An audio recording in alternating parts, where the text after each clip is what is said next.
Here we are, the beginning of the 2015 session, and once again the budget is going to be an issue. What's the status of our state budget this year? Currently we're $3 billion more than we had in the budget when we left last session, which means it's a very positive, but that represents about an 8% increase in how much money we've got. I wish all the families in this state could have an 8% increase in their wages. Everything would be great in the state and finances would not be a worry for our families. But when we take a look at what the governor's doing and wants to do, he wants to impose another $1.5 billion in taxes. And this is a governor who said no new taxes. And that represents 15% increase. We can't afford it. We just can't afford it, especially when education comes first in this state.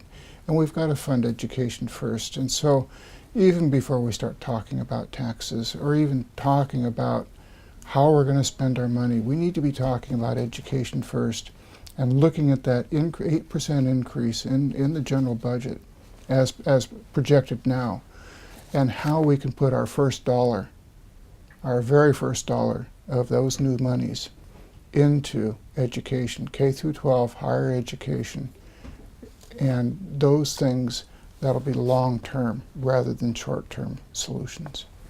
Tell us a little bit about your higher education bills you've sponsored this session. My higher education bills, with the McClary decision, I was tasked by our caucus leadership during the summer to come up with different ways of funding higher education, because McClary is going to take an awful lot of money away from higher education as it has already. I'm looking at a new tuition system where we pay 50-50 rather than high tuition, high debt model. It'll be a model in which it'll take 4 years to implement, but if we can get to 50-50, that means less debt and lower tuition for our students. I'm also looking at an incentive bill for our universities. If they meet certain goals, they'll get $5 million more than they would have in their regular budget. Those goals are going to be hard to meet, but I know they can do it.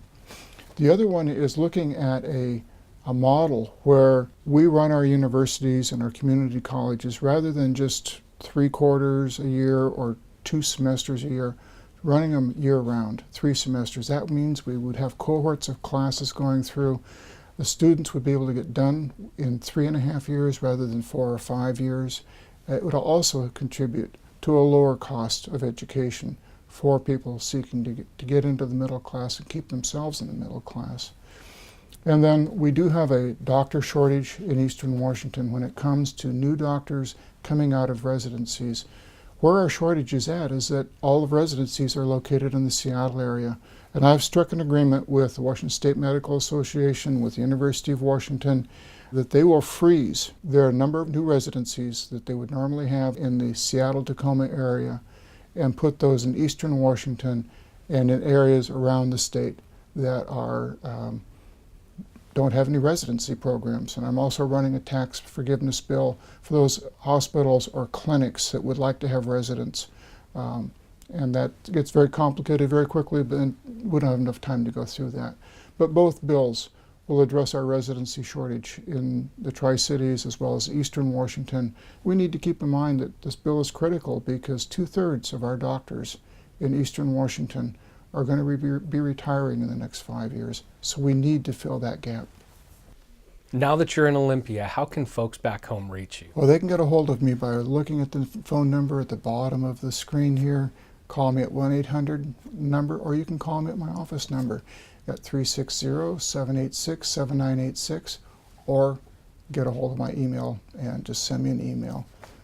Be glad to talk to you, want to talk to you. I know that we're going to be having some coffees during the session when I get back in February, maybe in March, and I'll want to hear from the folks then too.